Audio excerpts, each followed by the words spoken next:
Listo, Rubén, cuando gustes comenzar.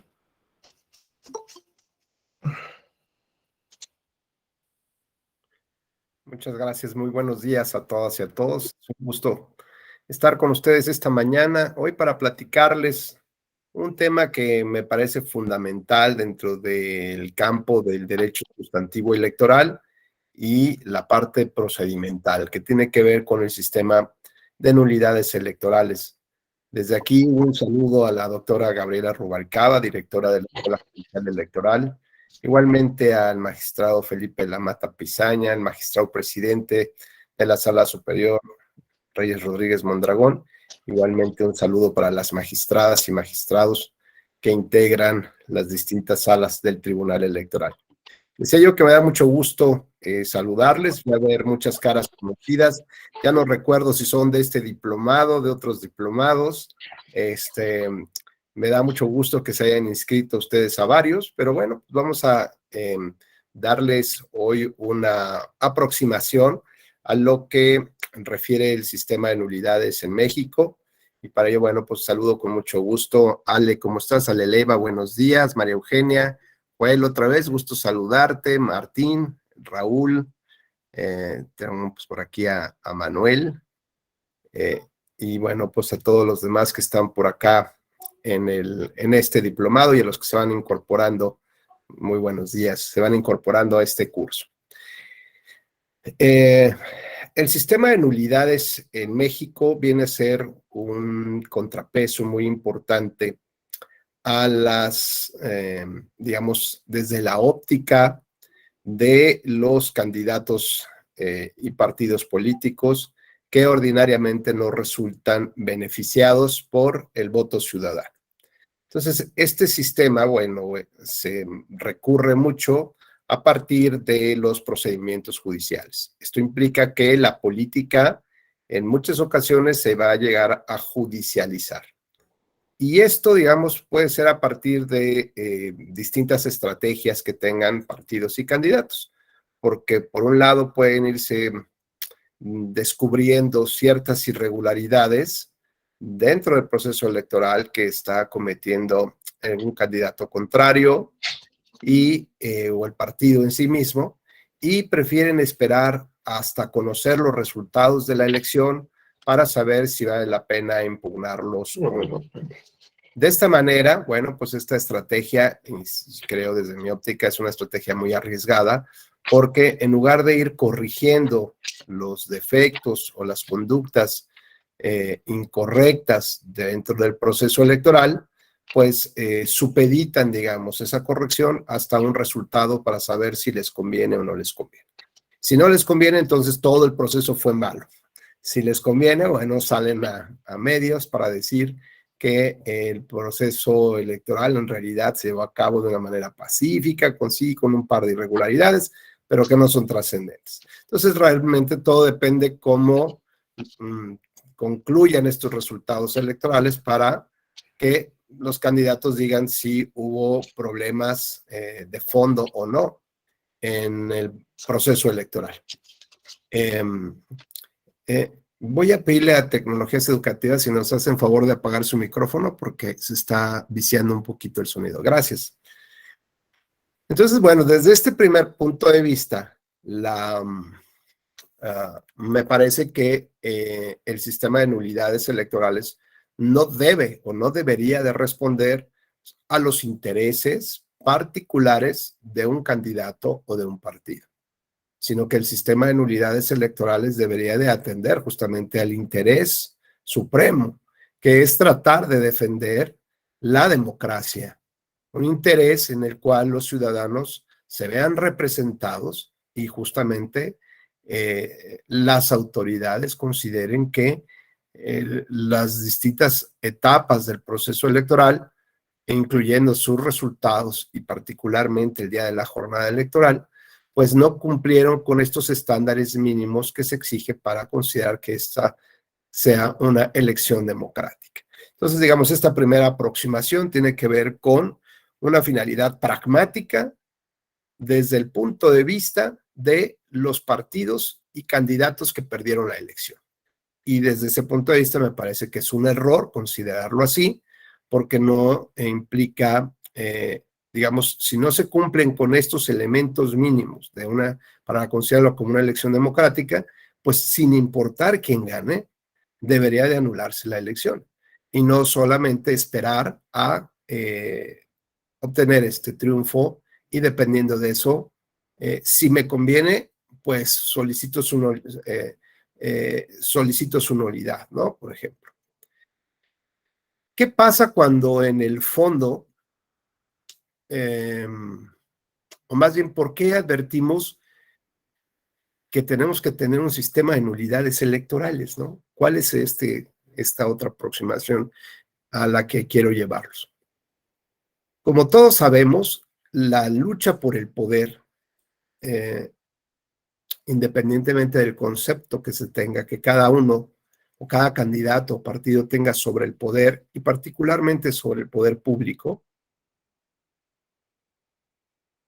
debería de representar para la sociedad un ejercicio legítimo de esa cesión de derechos que nosotros le hacemos al Estado respecto de nuestros derechos individuales, dentro de nuestras libertades individuales, y el Estado justamente pues tiene que modular las relaciones jurídicas de las personas, establecer las leyes que vendrían a resolver los grandes temas de la comunidad para pues orientarla un poco en el día a día, cómo debe de operar justamente esa sociedad en su interrelación con otros ciudadanos y con las propias autoridades o el propio Estado. Entonces, en principio, no tendríamos por qué hablar de un sistema de nulidades si existe, digamos, si existiera la confianza ciudadana, si existieran los procedimientos adecuados para poder solventar cualquier conflicto que pudiera existir dentro del proceso electoral. Vaya, a ver, estamos hablando de la organización de un proceso electoral. Estamos hablando de que el ciudadano va y vota, ejerce ese derecho y que alguien cuenta los votos. O sea, parecería que es una operación sencilla por parte del Estado.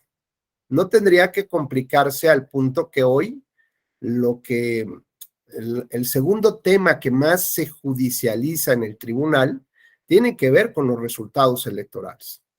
El primero, pues todavía sigue ganando los conflictos de los militantes de los partidos políticos frente a estas instituciones.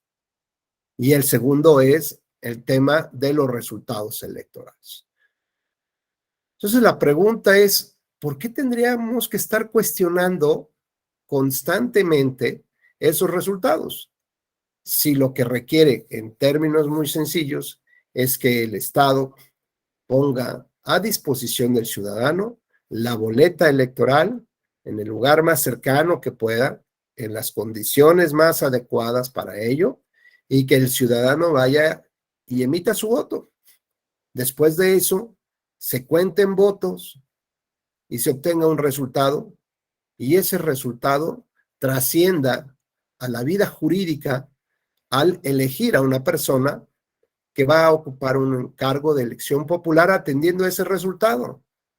La pregunta es entonces, ¿por qué tenemos un sistema de nulidades tan fuerte, a las cuales las partes acuden de manera constante o de manera recurrente? Pues todos nos los podremos imaginar. El tema no solamente recae en la desconfianza del proceso respecto de los ciudadanos, respecto de esos resultados. La desconfianza recae en, lo voy a poner entre comillas, desconfianza, en los intereses particulares de un candidato perdedor o de un partido perdedor. Como decía yo en la primera aproximación a este sistema de nulidades, no debería depender de quién gane o quién pierda. Debería depender de un análisis objetivo y crítico por parte de las autoridades y la ciudadanía para entender si ese proceso fue legítimo, si esa designación fue adecuada o no lo fue. Entonces a mí me parece que un sistema debe de funcionar debe tener una finalidad, debe tener un objetivo muy claro, y me parece que este sistema de nulidades no tiene, o como lo hemos llevado a la práctica, o como se ha llevado a la práctica, no cumple con estas finalidades. ¿Por qué? Pues porque solamente está un poco al capricho de quien resulte perdedor en una contienda electoral. Entiendo también que tenemos toda una historia de lo que nos ha llevado a la lucha por el poder, y que en esa lucha por el poder, bueno, se ha llegado a eh, irrumpir, a afectar no solamente las leyes electorales, sino pues también el voto popular, y por qué no decirlo así, también los valores y principios democráticos que todos deberíamos estar ocupados y preocupados en proteger. Hemos platicado en otras ocasiones, ya insisto, hay muchos rostros ya conocidos que me da mucho gusto seguir viéndolos. Hemos visto cuál es o cómo intentar revalorar el papel de la democracia, como este estilo de vida al que todos de manera legítima pudiéramos aspirar. Vimos, me parece, también un video sobre cómo evitar o cómo que nos muestra con mucha claridad cómo una comunidad, justamente eso, tiene más cosas en común que cosas que la dividen o la separan, ¿no? Y entonces en este video decía, bueno, y ahora pasen al frente los que son padrastros, y ahora pasen al frente los de una diversidad sexual, y ahora pasen al frente el que hacía bromas en la escuela, y pasa al frente quien está enamorado, le gusta bailar, quien estudia derecho, quien hace diplomados en la escuela judicial, y nos damos cuenta que tenemos muchísimas cosas en común con otras personas. Pues estas cosas que nos identifican con las otras personas, justamente va perfilando cuál es el estilo de vida al que todos de manera legítima aspiramos y por el cual dejamos la piel de lunes a domingo, ¿no? El domingo la recogemos con nuestros méritos y el lunes otra vez y otra vez y otra vez y otra vez. Bueno, entonces frente a estas dos primeras aproximaciones, ¿para qué se utiliza el sistema de nulidades? El primero, las razones por las cuales no debería estar al capricho de un perdedor o de un grupo de perdedores, sino que debería de tenerse un mayor control por parte del Estado y de la sociedad respecto de cómo se condujo ese proceso y esas votaciones en particular.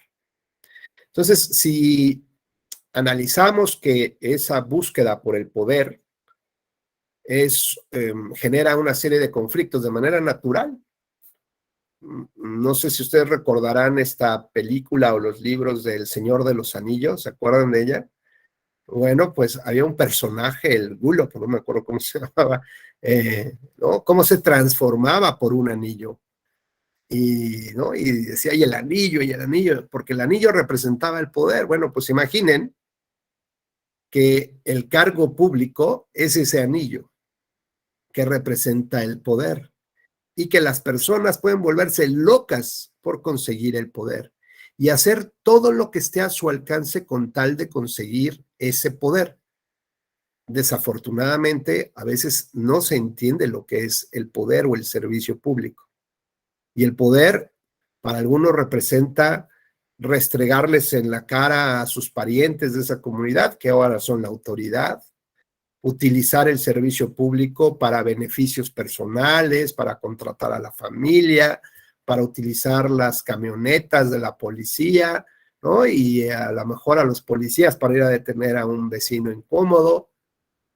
Pero lo que menos se tiene pensado es cómo servir a esta comunidad, cómo lograr que esos sueños realmente puedan tener, digamos, la vía adecuada para que cada uno los pueda lograr, pues dependiendo de las ganas, de la creatividad y pues también una pizca de suerte que puedan lograr estos objetivos. Pero me parece que todos deberíamos de estar en esa ruta y las autoridades deberían de hacer todo aquello que esté al alcance del Estado, porque es su obligación, ¿no?, preparar justamente estos caminos para la vida democrática. Entonces, fíjense, Edgar, Luis, Héctor, que cuando hablamos de un servidor público, por ejemplo, imaginemos a un funcionario del tribunal, de un tribunal, pues si quisiera hacer algo incorrecto, ¿no? Si quisiera, por ejemplo, vamos a pensar que tiene unas circunstancias familiares, hoy, como todos, arriba, abajo, ¿no?, una montaña rusa, y anda corto de lana. Y como ya viene la entrada al colegio de sus chavos, pues se le hace fácil llevarse 5 libretas de la oficina que fueron compradas con presupuesto público, y pues se le hace fácil llevarse las libretas, los lápices, las gomas, es más, hasta pide un extra de papelería, si es que tuviera la posibilidad, para poder solventar ciertos gastos que no pueda cubrir, o que digan, no, pues si aquí hay libretas, como pues ¿para qué las voy a pagar yo? Pues que las pague el Estado, ¿no? Vamos a pensar que esa circunstancia pasa. Pues el Estado o las autoridades, lo que tendríamos que observar o generar son los procedimientos adecuados para que en estos momentos de tentación, de duda o de debilidad de las personas, no cometan este grave error que pueda conducirlos, por ejemplo, a que sean observados, que tengan un procedimiento administrativo con un extrañamiento, o incluso hasta que los despidan de su trabajo o los inhabiliten de ejercer un cargo público. Entonces, las autoridades o el Estado tenemos que tener esta capacidad de ver que los seres humanos tenemos debilidades. Y no es que estemos pensando siempre en cómo romper la norma, ¿no? Sino que estas debilidades que son connaturales al ser humano, si no puedes huir de ellas, como decía mi abuela, ¿no?, decía, mira, mijo, la carne es débil. Y como la carne es débil, pues cuando hay tentaciones, mejor huye de ellas. No te pongas en la línea para saber tu capacidad de resistencia. Se más vale, huye de ella. Si nosotros analizamos que un conflicto electoral, que la lucha del poder, que generará de manera natural un movimiento o una fuerza que intentará romper las vías democráticas, ¿no?, las instituciones, entonces tenemos que poner mayor atención en cómo generamos estos procesos y tramos de responsabilidad para evitar que se cometa una conducta incorrecta y que desvíe el cauce y los resultados de un proceso electoral. A ver, ¿cómo está esto? Pues es algo más o menos así. Si ese servidor público que trabaja en un tribunal electoral tiene la necesidad, tiene el deseo o simplemente se le ocurrió robarse libretas, ¿no?, destinar el recurso público para otros efectos que no es el del servicio público, bueno, pues entonces establecen estos tramos de responsabilidad. Y tan sencillo como preguntarle por qué siempre en estas temporadas hay un gran sector de servidores públicos que solicita o que incrementa la lista de peticiones de papelería. Bueno, pues porque hay que entender que también son padres y que tienen un gasto extra en estas temporadas y que tratan de aminorar esos gastos pues con lo que tienen a mano, que es una conducta incorrecta y que pueden perder lo más por lo menos. Pues entonces se prevén dos cosas. Una, ¿cómo corregir esa ruta? De entrada decir que en estas temporadas no puede haber más incremento que lo mismo que se pidió el mes pasado o el mes anterior o en un promedio, pues no puedes estarlo pidiendo. Y dos, entender que hay una necesidad de ese servidor público y que probablemente requiere entonces un apoyo del Estado. Así que bueno, se podría prever un apoyo para un paquete escolar. Y con eso, si entiendes cómo está el mecanismo en este momento, primero que nada quedas bien, el ciudadano, el servidor público dice, uff, aquí la libré. ¿Por qué? Porque ya sé que me llega un paquete, ya no tengo que exponerme a cometer ninguna infracción. O bien, ¿por qué? Pues porque ya no hay manera, nadie pidió más, no puedo pedir más cosas que son las que pido el mes pasado, y las que utilizo pues son una libreta al mes, ¿no? No puedo llevarme 5 libretas, ni pedir que ahora que sean cuadriculadas 5 milímetros o el lápiz H2H, no puedo pedir ninguna particularidad de esas, ¿no? Y bueno, la conducta que podría ser incorrecta se incorpora dentro del mismo cauce de los temas, ¿no? O si los tramos de responsabilidad van a detectar que hasta ese nivel, ese fue el servidor que se llevó todos los meses, se lleva todos los meses, pide 5 libretas, pues bueno, entendemos que va a poner una papelería, ¿no? O algo trae con esas libretas. Entonces, pues el servidor público que reconoce que está cometiendo una conducta incorrecta, que tiene ciertas circunstancias que lo hacen más débil frente a la temática, pues tiene siempre este riesgo de pensar que lo puedan cachar y pueda pasarle algo.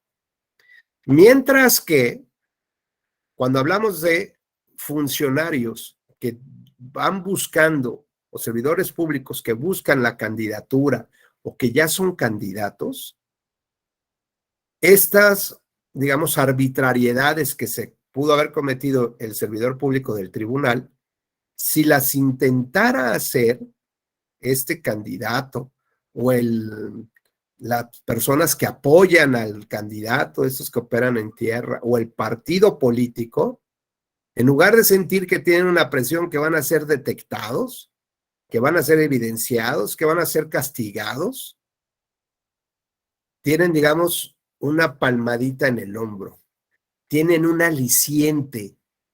¿Cuál es el beneficio que voy a tener?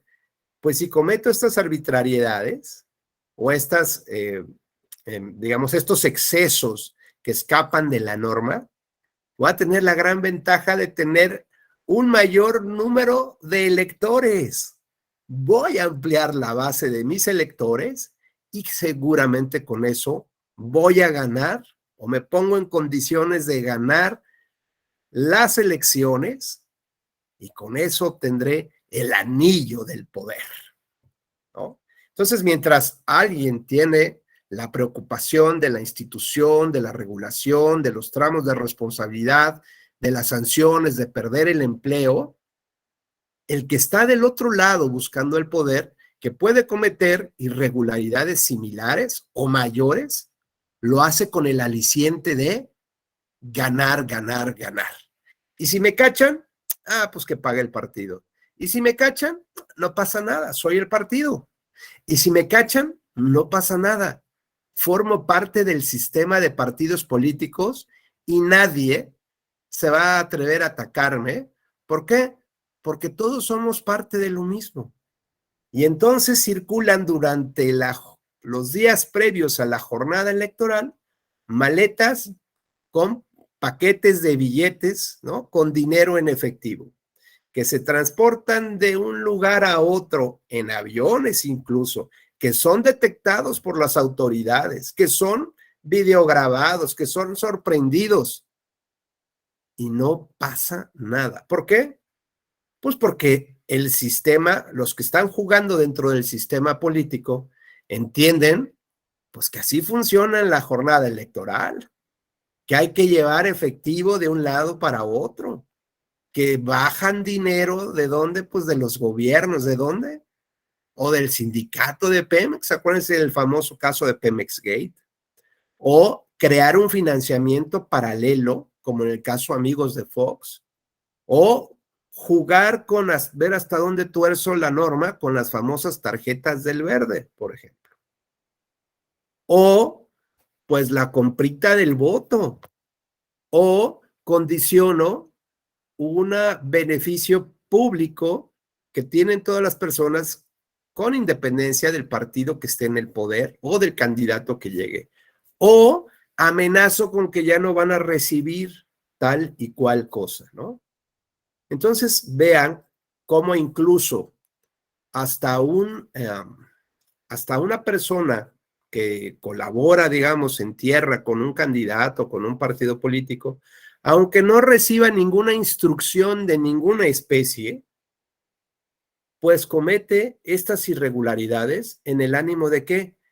Pues de evidenciar que él trajo más ciudadanos a votar, que en su base de posibles electores, pues ya es más grande y seguramente ahora en lugar de estar trabajando él en 3, 4 calles, pues ya va a trabajar en la colonia o en las siguientes elecciones lo van a nombrar supervisor o representante y va a quedar bien. Es decir, fíjense cómo se tiene un aliciente a infringir la norma y su aliciente es, pues ganar, ganar, ¿no? ¿Dónde gano? Pues nadie me va a cachar. ¿Por qué? Porque ninguna autoridad se ocupa de esto. A ver, ¿a quién han detenido por andar regalando despensas? A nadie. En todo caso, bueno, pues al partido si lo cachan ahí con un camioncito, pues es de la candidata y es su bronca. Pero a mí, mientras a mí nadie me cache, yo sigo eso. Ya parece que las autoridades, ¿no? De la fiscalía van a venir a investigarme, pues nada. Y entonces, con lujo de detalle y con un cinismo impresionante, se compra el voto, se hace la operación carrusel, se les pide que saquen fotografías de su papeleta al momento, en fin. ¿Por qué? Porque lo que hay que entender, Héctor, Raúl, Joel, María, lo que hay que entender es este aliciente natural a infringir la norma. ¿Por qué? Porque a lo mejor así, de esta manera, genero las condiciones necesarias para ampliar base de electores, con ello posiblemente ganar una elección e, insisto, conseguir por fin el tan anhelado anillo del poder, ¿no? Y lo que eso implique, incluso matando candidatas, incluso utilizando al crimen organizado para aterrorizar a la población y que, pues no es que no salgan a votar, que la gente se quede, no, porque sabes que mejor sales a votar por estos, porque si no, después de las elecciones van a pasar por ti, por tu familia, o va a ser peor el tema. Porque, insisto, hay un aliciente a todo esto.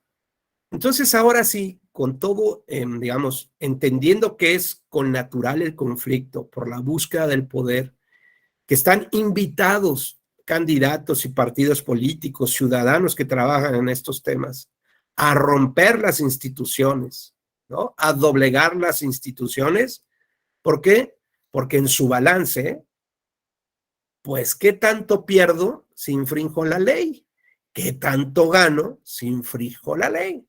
Pues ahí está justamente el aliciente, a diferencia de otros servidores públicos que como igual, como seres humanos, también tienen debilidades y circunstancias que nos pueden orillar a no cumplir los cauces naturales o institucionales. Pues entonces es una obligación del Estado, uno, reconocer esto, dos, actuar sobre de ello y establecer justamente los mecanismos o la supervisión, así como en el tema de las libretas, para que durante un proceso electoral, si alguien tiene temor, si alguien tiene debilidades como ser humano para infringir la norma, o bien sea los propios cauces institucionales que te reconducen a ello, o bien sea porque hay un sistema sancionador que te da dolor si alguien te cachara con esto. Vamos a pensar en el caso de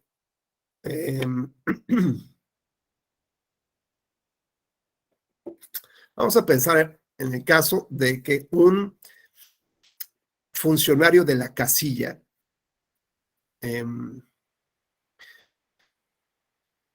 pudiera, vamos a pensar, pudiera recibir alguna presión para marcar votos así, o meter más votos, alguna cosa así. O simplemente que dijera, ay, pues es que mi compadre es el representante del partido, ¿no? Y ya platiqué con él la semana pasada y yo dije que yo iba a hacer todo lo que estuviera a mi alcance para beneficiar al partido. Y si veo un espacio donde se distraen, pues voy a anularle los votos ahí al contrincante, ¿no? Así, rápido, rápido, rápido, rápido, rápido. Y ahí no pasó nada, ¿no? O si no, me pongo a poner voto, voto, voto, voto, voto, y ahí los meto después en la urna. Vamos a pensar que alguien así con poquita cerebro, se sienta tan débil que diga, bueno, pues es que a lo mejor voy a tener un beneficio mayor. Es decir, voy a tener una invitación a algo más de lo que ya tengo. Entonces, ¿cómo lograr, por ejemplo, que la ciudadanía que recibe el voto, que actúa como funcionarios de casilla, pues no cometan este tipo de irregularidades o este tipo de errores en el llenado del acta, ¿no? Pues no pasa nada si le meto un 0 de más a los números, ¿no? Bueno, pues puede ser, ya sea a través de estas acciones correctivas, en el caso de los errores, pues que se den prácticamente ya llenas las actas, ¿no? Para que no haya un error en el señalamiento de dónde se ubicó la casilla o el nombre de los representantes o el nombre de los funcionarios que la integraron, pues prácticamente ya va con los mayores espacios cubiertos en esa acta electoral para que el ciudadano no cometa ningún error. Pero ¿por qué no pensar en otros temas que además creo que la propia ley, modificando ley, podríamos utilizar y que podrían beneficiar? Y no recuerdo si ya lo he comentado, pero ¿por qué no buscar un sistema profesionalizado de personas que reciban la votación pues cada 3 años?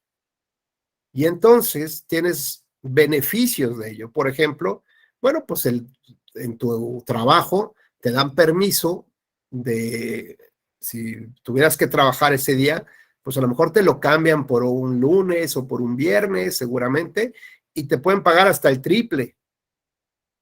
Y si tú te dedicas a la iniciativa privada, pues vas a tener otro tipo de beneficios que el Estado te va a reconocer por este servicio que estás prestando a la comunidad.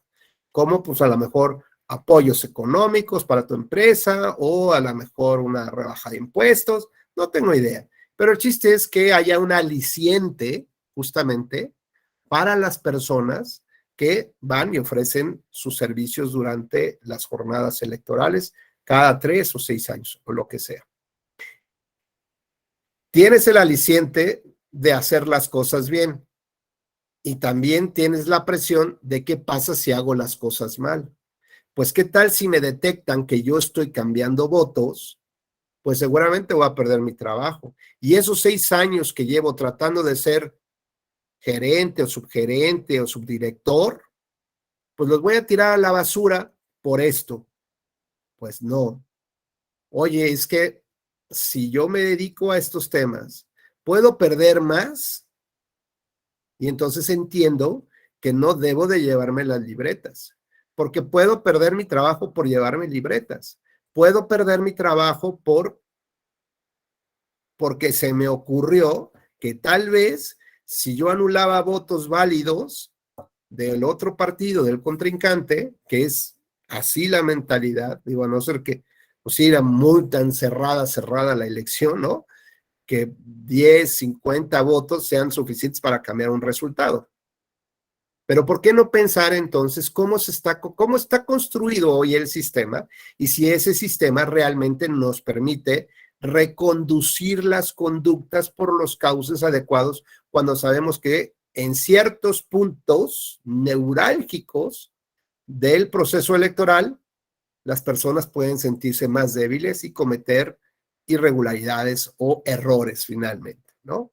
Porque, bueno, pues todos pasamos por ciertas circunstancias, todos queremos tener un mejor estilo de vida, todos queremos tener un mejor trabajo, todos queremos formar parte ahora tal vez pues de un grupo que toma de decisiones y que creemos que eso nos va a beneficiar. Bueno, ¿por qué no mejor exigimos tener ese piso adecuado que las autoridades se comprometan a construir eso, pues para que esos 6 años que ya llevo trabajando en una súper, bueno, pues produzcan y pueda yo convertirme en subgerente o director de compras o alguna cosa así. ¿Por qué? Pues porque eso es a lo que aspiro justamente todos los días.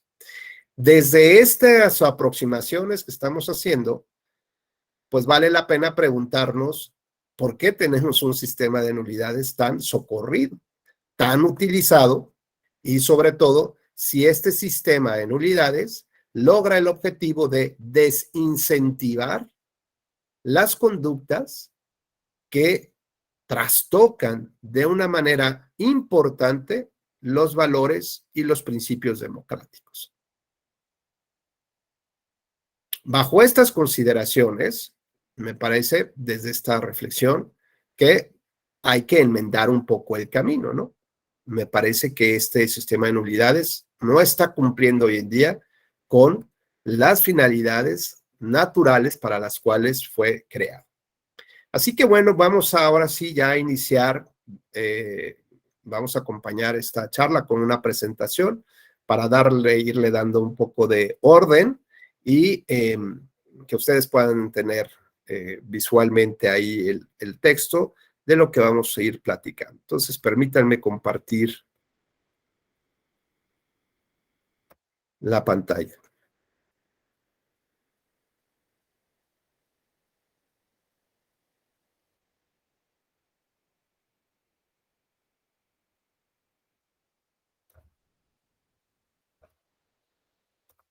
Parece que ahí se ve, ¿verdad? ¿Sí? Muy bien. Bueno, vamos a hablar entonces de este sistema de nulidades y lo primero que hay que entender es que este sistema se ha ido transformando. ¿Por qué? Pues esto implica, insisto, la intervención de una autoridad jurisdiccional. Y un poco para entender cómo venía funcionando, pues sepan ustedes que solamente podían tener acceso a estos medios de impugnación los partidos políticos. La ley electoral solamente permitía que estos entes de interés público pudieran acceder a los tribunales. Claro que se preveía una mínima participación de los candidatos, pero eran como, les decía la ley, tenían el papel de coadyuvante con el partido que estaba impugnando. Entonces, cuando te dicen que tú eres el coadyuvante, ¿no? Pues decir, bueno, ¿y qué puedo hacer ahí? Y la verdad es que no podían hacer nada. No podían presentar una demanda diferente a la que el partido estaba presentando, porque no se les reconocía el papel de actores. Era el que ayudaba de alguna manera al actor o digamos, a la parte que estaba promoviendo el medio de impugnación y solicitando la nulidad. Y entonces ese papel disminuido completamente empezó a generar en la práctica una serie de conflictos según se pudo recoger de pues, muchas evidencias. La primera era, ¿qué pasaba si el partido en realidad no quería presentar un medio de impugnación? Por más que el candidato fuera a tocar la puerta, pues no le iban a hacer caso. Si no estaba dentro de los intereses del partido, impugnarlo. Porque a lo mejor se sentaba en una mesa de negociaciones, como se acostumbraba en México, y se generaba una serie de concertaciones, así se les denominó. Y entonces, junto con otros partidos o dirigentes y autoridades, sobre todo del área de Secretaría de Gobernación o asesores del titular del Ejecutivo, se ponían de acuerdo sobre diversos temas, ¿no? Entonces, ordinariamente, si alguien se veía, pensaba que se había cometido alguna infracción en el proceso electoral, se utilizaba como un tema de chantaje para negociar otros temas. Y así, por ejemplo, recuerdo en una época que estaban invitados los partidos políticos a una gran discusión de la reforma del Estado, cuando todavía era presidente Ernesto Zedillo Ponce de León. Y en un caso en Puebla, Huejotzingo, si mal no recuerdo, digamos, la el triunfo del PRI y la derrota del PAN y su cuestionamiento sobre los resultados electorales hizo que se levantara de la mesa nacional, acción nacional, ¿no? Para que fracasaran las negociaciones, los acuerdos de cosas muchísimo más importantes, en teoría, que un municipio, que un pequeño municipio. Bueno, pues esta parte de presiones, de estiras y afloja, pues es algo que no debería de pasar, que las elecciones no deberían de ser un punto de chantaje o un punto de presión, que no sea solamente eso, los resultados electorales. Lo que nadie sabía, pues, es que en ese municipio después se iba a construir el aeropuerto del estado de Puebla y que esto iba a representar una estrategia, según se comentaba en la época, una estrategia de un corredor de, digamos, un corredor que venía desde Panamá hasta Puebla, donde, digamos, era como la logística que tenía ese partido y sus alianzas fuera del país para ganar justamente las posiciones dentro de este corredor comercial, de transporte, y así se llamaba el Plan Puebla-Panamá, según lo que decía la prensa en ese entonces.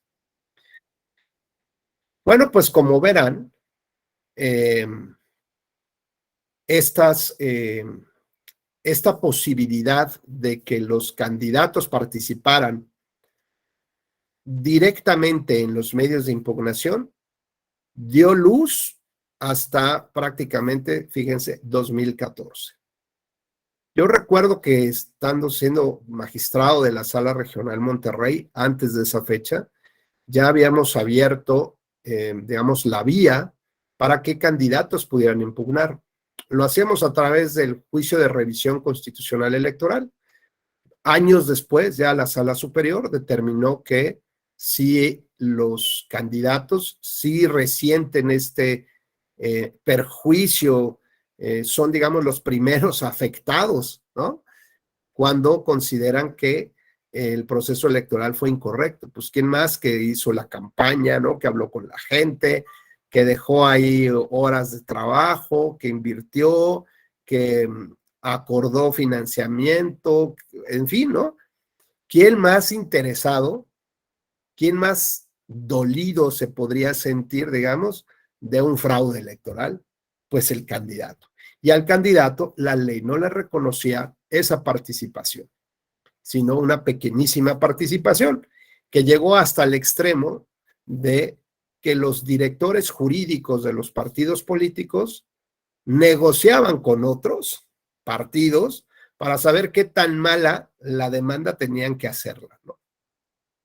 ¿Por qué? Pues porque así podían llegar a otro tipo de acuerdos. Y el candidato, pues mejor tenía que contratar abogados externos porque no confiaba en su partido político, porque creía que su partido lo iba a entregar, que iba a ser parte de una negociación, o peor, que el director jurídico o el abogado del partido, pues también le estaba pidiendo dinero porque tenía mucho trabajo, ¿no? Entonces, quedaba, pues el pobre candidato desprotegido de la asesoría jurídica correspondiente. Así que bueno, de manera directa, ya con esta jurisprudencia, los candidatos, independientemente de que el partido o el abogado del partido quiera, pues los candidatos pueden presentar de manera directa medios de impugnación para impugnar los resultados de las elecciones a través del juicio para la protección de los derechos político-electorales del ciudadano. Entonces, bueno, veamos que esta historia también de reglas procesales ha ido, pues la verdad es que mejorando gracias a la intervención de los tribunales y que ahora, bueno, muchos de sus criterios, pues ahora son recogidos ya en leyes como tal, ¿no? Entonces, bueno, hemos tenido también muchos avances en la parte procesal.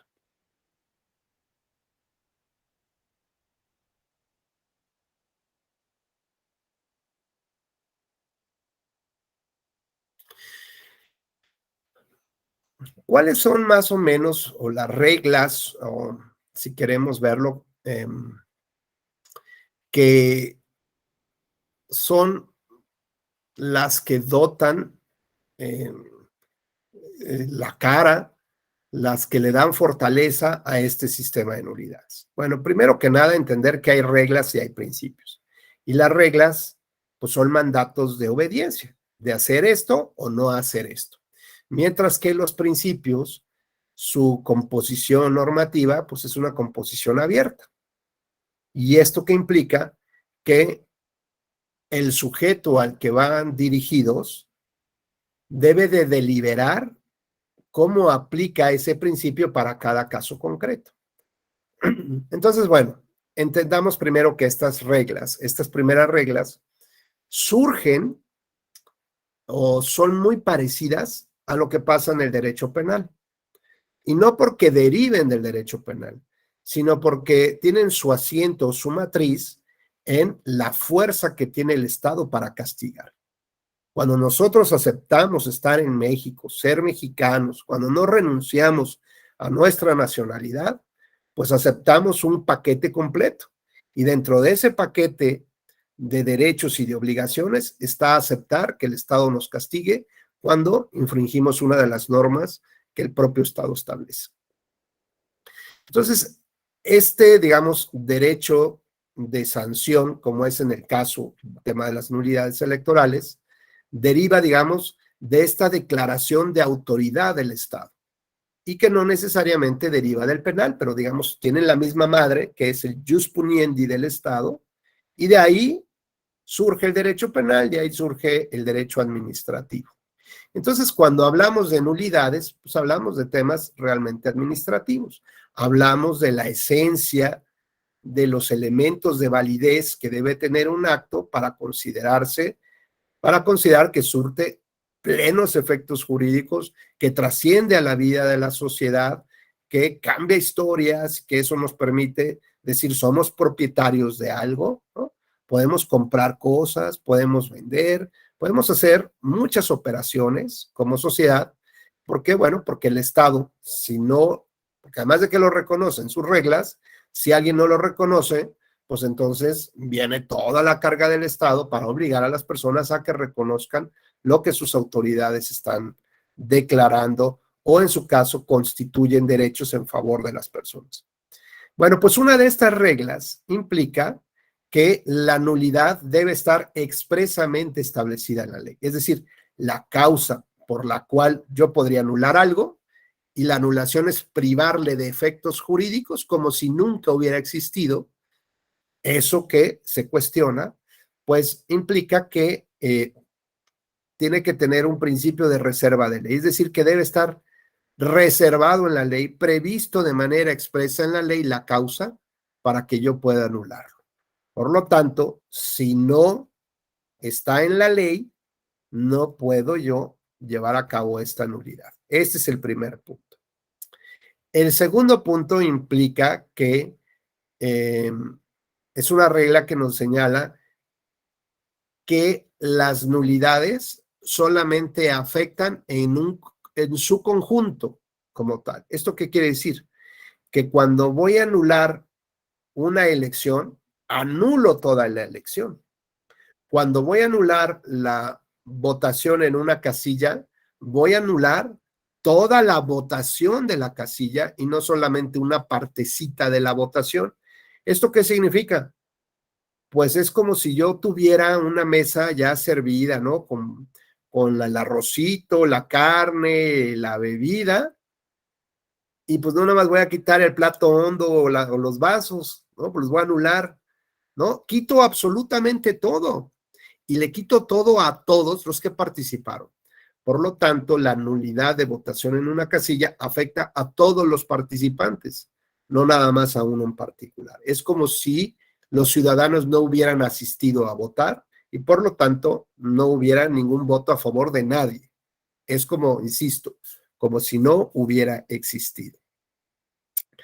Esto implica que, además, tiene que señalarse no solamente la causa que está establecida en la ley y por la cual considero que se puede anular, Segundo, tengo que establecer cuáles son esas casillas que considero que se cometieron ciertas irregularidades y que debería de anularse la votación porque no responde a ese voto popular. Tercero, la tercera regla es, la nulidad no es un virus que infecta a otras casillas, ¿no? Así como el COVID, que nos infecta a todos, no, solamente da a uno y de ahí no puede brincar a otro, salvo que yo explícitamente señale que esa afectación recae en las casillas la 214, la 28 básica, tengo que señalar específicamente a cuál va. Por lo tanto, lo que pasa en una elección municipal se queda en una elección municipal, así como la frase de Las Vegas, lo que pasa en Las Vegas se queda en Las Vegas. Bueno, lo que pasó en una elección de diputados se queda en la elección de diputados y no puede trascender a la de gobernador o a la de presidente municipal, ¿de acuerdo? Entonces, la nulidad no es como un virus que puede infectar a las demás elecciones. Hay otro conjunto de reglas que iremos viendo ya sobre la marcha, pero también vale la pena señalar cuáles son los principios que de manera mínima deberían de respetarse para considerar que una elección cumple con los estándares democráticos, mínimos democráticos. Y entonces, bueno, pues, ¿cuáles son estos principios? En la Constitución ahí están. Está el principio de objetividad, el principio de certeza, el principio de imparcialidad, el principio de neutralidad, el principio, por ejemplo, para las autoridades de profesionalismo. Y hay otros principios que están también ahí medios dispersos en la Constitución, que tiene que ver, por ejemplo, con el tema de las sanciones, ¿no? Entonces, las sanciones, pues, no pueden ser de esta naturaleza como aquellas que prohíbe el artículo 22 constitucional. Tienen que ser proporcionales, ¿no? La sanción tiene que ser proporcional a la falta o a la violación que se está cometiendo. Hay otros principios explícitos, por ejemplo, que tienen que ver con la forma de Estado, la forma de gobierno, como la separación iglesia-Estado. Y esto que, bueno, pues esto nos trae una regla también que nos señala que la cuestión religiosa tiene que estar separada de la integración del poder público.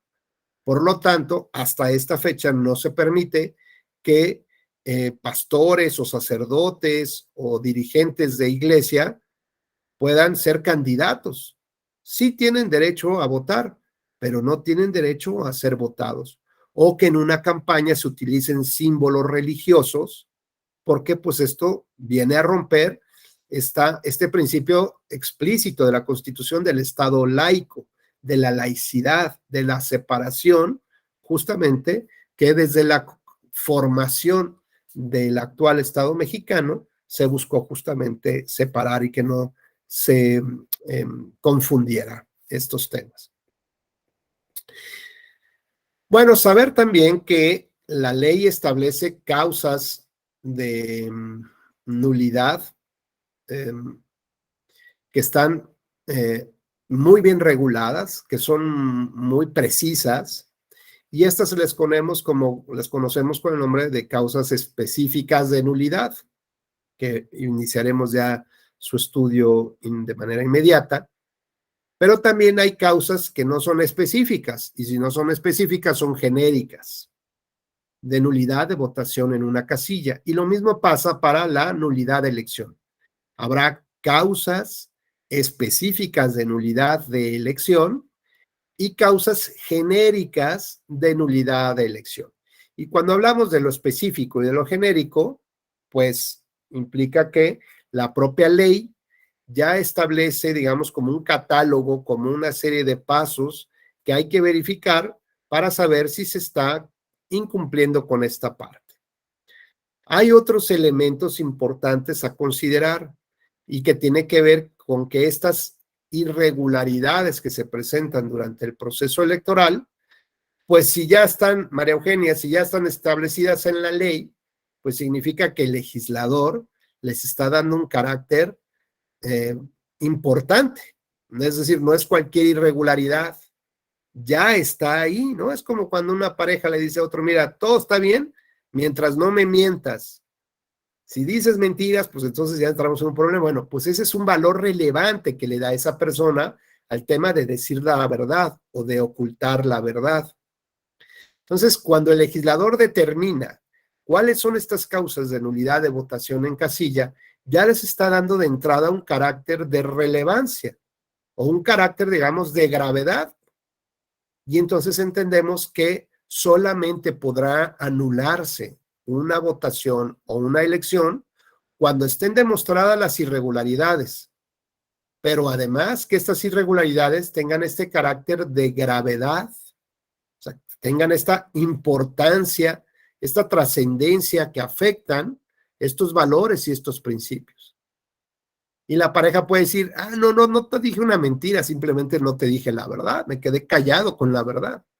Bueno, pues ahí se hace un análisis de cuál es el valor que se intenta proteger, ¿no? Dependiendo de cada caso concreto. Y si esta irregularidad trasciende, trastoca estos principios de democracia, pues entendemos que es algo grave. Entonces tenemos ya la característica de que debe estar establecida en la ley, por lo tanto debo de demostrar con pruebas los hechos que son muy parecidos a lo que se está regulando, a lo que se prohíbe en la ley. Segundo, tengo que demostrar que esto sea grave, que la irregularidad no sea cualquier cosita, ¿eh? No, es grave. Y tercero, que esta gravedad tenga un carácter de relevancia para el resultado de las elecciones o para la conducción del proceso electoral. ¿Esto qué implica? Pues que si no hubiera pasado esa irregularidad, el resultado hubiera sido otro distinto al que tenemos, o que la conducción del proceso electoral hubiera sido distinta a otro que tenemos. Entonces vamos a pensar que en el digamos, los días previos a la jornada electoral, en esa comunidad en específico, hubo una serie de incendios, de gasolineras, de vehículos, de asaltos, todas las tropelías que ustedes quieran. Eso es una irregularidad que no necesariamente está relacionada con un proceso electoral. Pero además de demostrar que esto pasó y que consideramos que evidentemente es grave, no podríamos decir que los resultados electorales están viciados. ¿Por qué? Pues porque el domingo, día de la jornada electoral, pues no pasó absolutamente nada. No pasó ninguna irregularidad en apariencia y la gente pues, salió y votó. El problema son estas condiciones previas. Si yo demuestro que con estas irregularidades que se presentaron, con estas violaciones que se presentaron los días previos a la jornada electoral, la conducción del proceso, el resultado del proceso hubiera sido otro, pues entonces la autoridad debería entender que esa irregularidad, que además de grave, es relevante para el proceso electoral o para sus resultados. Bueno, pues entonces ya nos vamos acercando un poco también a entender lo complicado que es demostrar estas irregularidades que están establecidas en la ley, que tienen el carácter de gravedad y que tienen esta otra parte de relevancia. Y la relevancia tiene que ver directamente con el resultado o con la conducción del proceso. De tal manera que si no se hubieran presentado, pues entonces los resultados electorales seguramente serían otros o la conducción del proceso sería otra. Y bueno, también entendemos que hay causas de nulidad que tienen, María, una mayor relevancia, no solo porque no están en la ley, están en la Constitución. ¿Esto qué implica? Pues que el constituye, que nuestros diputados y senadores y la mayoría de los congresos de los estados están considerando que hay como una especie de cánceres que afectan de manera importante la democracia, ese estilo de vida al cual todos nosotros queremos llegar. Y entonces no solamente no lo pone en la ley, lo pone en la Constitución. Y con eso nos demuestra la relevancia que tiene para la sociedad que esas cosas que están regulando en la Constitución no se cometan. ¿Por qué? Pues porque considera que no solamente son graves para estar en la ley, son gravísimas. Y que si se demuestra, no solamente son relevantes, son relevantísimas. Y que no solamente van a afectar el resultado, van a afectar a la democracia en sí misma, más allá de un proceso electoral. Y bueno, también tenemos esta idea de la invalidez de una elección por violación a principios constitucionales que rigen los procesos electorales. Entonces, aunque hablar de nulidad y de invalidez para los efectos comunes, ¿no? Podría ser lo mismo, bueno, pues tanto uno como otro implica una declaración, ¿no? Segundo, hablar de la invalidez, pues implica que no se dieron los elementos necesarios para poder llegar a ello. Y ya vamos a platicar el día de mañana por qué en concreto hablar de nulidad y de invalidez. Por lo pronto vamos a ver cuáles son.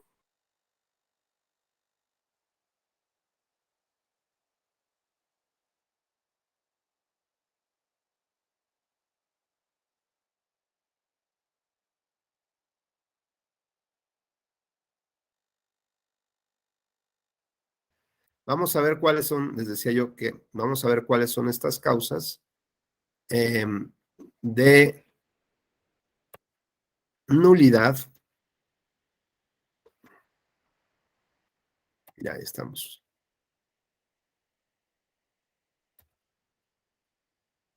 Ok. Bueno, concepto de nulidad electoral es un instrumento de sanción legal que ya vimos deriva del propio Estado, del jus puniendi, más no del derecho penal, y esto implica que algunos principios del derecho penal son compartidos, ¿no? Y uno de ellos es que la causa por la cual se va a anular esté establecido en la propia ley. Así que, bueno, esta sanción legal priva de eficacia jurídica la votación recibida en una casilla. Hablamos de la votación total, no parcial, no votos en lo individual, sino tendrá que ser la votación total de la casilla o de una elección cuando no reúne estos elementos mínimos que le dan validez o no se respetan las reglas de los comicios. ¿Cuáles son, digamos, como las causas por las cuales se puede decir que se anula un voto en lo individual? Si ya vimos que un principio del sistema de nulidades es que judicialmente no se puede anular un voto en lo individual, ¿no? ¿Qué es lo que se hace entonces? Bueno, pues hemos escuchado en muchas ocasiones que se está anulando un voto y no, simplemente se califica el voto como tal en su oportunidad y se determina por la autoridad electoral si se emitió conforme a las reglas establecidas en la ley y es un voto válido o no lo es, y por lo tanto pasa al concepto de votos nulos. ¿En qué momento se hace esta calificación? Ustedes saben que durante la jornada electoral, pues también tiene varias etapas, que empieza desde las 8 de la mañana y concluye a las 6 de la tarde. Luego entonces se tienen que citar los funcionarios de la casilla un tiempo antes de las 8 de la mañana, pues para preparar las mesas, ¿no? Pues ahora sí que es como preparar la fiesta, los elementos necesarios para que llegue la gente y a partir de las 8 ya se pueda recibir el primer voto. Entonces, pues puede ser que lleguen una hora antes, hora y media antes, y preparan, pues ven que las condiciones del local donde va a estar la casilla es el más idóneo, acuerdan la logística, dónde vamos a poner las mamparas y al fondo, más cerca, cómo vamos a recibir a las personas, se van a hacer fila del lado izquierdo, del lado derecho, una fila para las personas de la tercera edad, cómo vamos a atender a personas en grupos con situación de vulnerabilidad, como personas ciegas, por ejemplo. En fin, se establece toda la logística previo a las 8 de la mañana. Por lo tanto, en un acta que ya veremos más adelante, se establecerá a qué horas inició estas actividades relacionadas con la apertura. No significa que desde las 6 de la mañana estén recibiendo la votación, ¿no? Simplemente llegaron a esa hora, pero para que a las 8 en punto puedan empezar a recibir la votación. Después de que se celebra la jornada, perdón, las personas van y sufragan, la votación ordinariamente termina a las 6 de la tarde. Sin embargo, podría extenderse bajo ciertas circunstancias un poco más. Y esto, Ricardo, ¿nos recuerdas, por favor, a tus compañeras y compañeros, en qué caso se podría extender más allá de las 6 de la tarde? Cuando hay electores en fila y llegaron antes de que sea la hora del cierre de casilla de las 6 y por lo tanto se debe respetar ese derecho. Es el que recuerdo. Muchas gracias, Ricardo. Justamente, todos aquellos electores que llegaron hasta las 6 de la tarde tendrían derecho a votar, pues hasta la hora que puedan pasar, ¿no? 7 de la noche, 8 de la noche, pero bueno, siempre y cuando se haga un corte de todos los electores que están en fila hasta las 6 de la tarde, son los que tienen chance de votar. Después de ello, se celebra otra etapa que se llama la del escrutinio y cómputo de los votos. Este escrutinio, pues implica es una clasificación de las papeletas.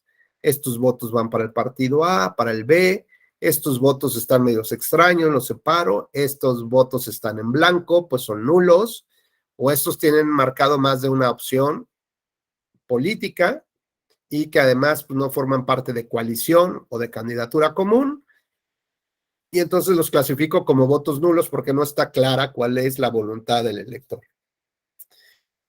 Entonces, este escrutar los votos, esta separación del voto, ya una vez que concluye, pues empieza el conteo de los votos. Por eso es que a esta etapa le llamamos escrutinio y cómputo de los votos.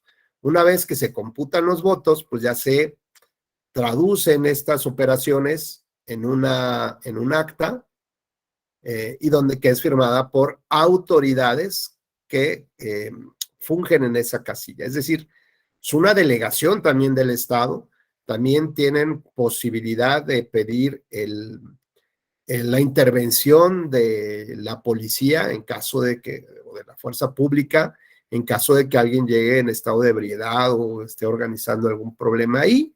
Bueno, son autoridades y como tal, autoridades, los documentos que firmen tienen valor probatorio pleno, precisamente porque son documentales públicas con valor probatorio pleno. Así que sí son autoridades. Una vez que concluye esta clasificación del voto, donde pueden determinar si conforme a las características como se marcó la boleta, no cumplen con el requisito de validez, pues los consideran nulos. Pudiera ser que una vez que se cierra ya el paquetito, que ya se mete todos los votos y las boletas que sobraron y las actas y todo el material que se utilizó en una cajita por cada una de las elecciones, pues estas cajas se envían a un lugar donde se van a resguardar y que tiene que ver con los comités o con los organismos electorales que correspondan. Si son elecciones federales, pues se van hacia el INE, a las juntas distritales, por ejemplo. Si son de una elección local, pues se van hacia el instituto electoral de la localidad, ¿no? Porque recordar que hay elecciones concurrentes, ¿no? Elecciones federales y elecciones estatales, a veces el mismo día. ¿Cómo se lleva a cabo esta logística? Pues anteriormente, como estaban separadas las dos elecciones, los funcionarios de casilla de la elección federal tomaban estos paquetes y se los llevaban justamente al IFE o al INE hoy en día. Y los funcionarios que actuaban en una casilla para una elección local, pues se los llevaban al instituto local.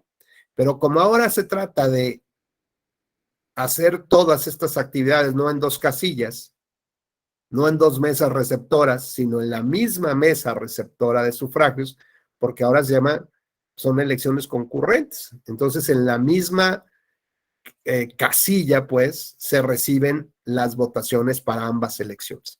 Así que esos mismos funcionarios tienen tanto los paquetes de las elecciones federales como los paquetes de las elecciones locales.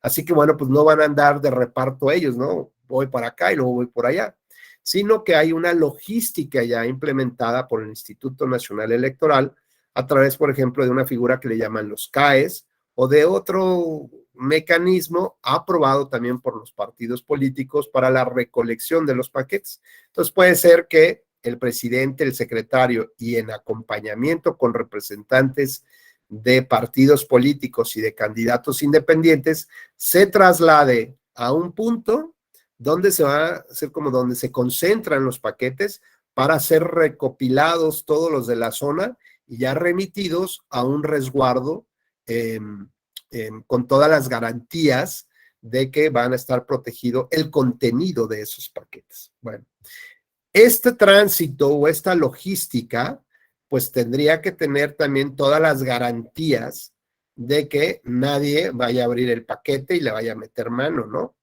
Bueno, una vez que llega este paquete al organismo electoral para poder resguardar, la autoridad de esa, ya sea del INE o del Instituto Electoral Local, lo que hace se llama esa noche de la jornada electoral es cantar los resultados, porque por fuera del paquete electoral viene un acta y entonces va diciendo, llegó el paquete de la casilla fulana de tal, los resultados son tal, tal y tal, y ya, váyase a la bodega.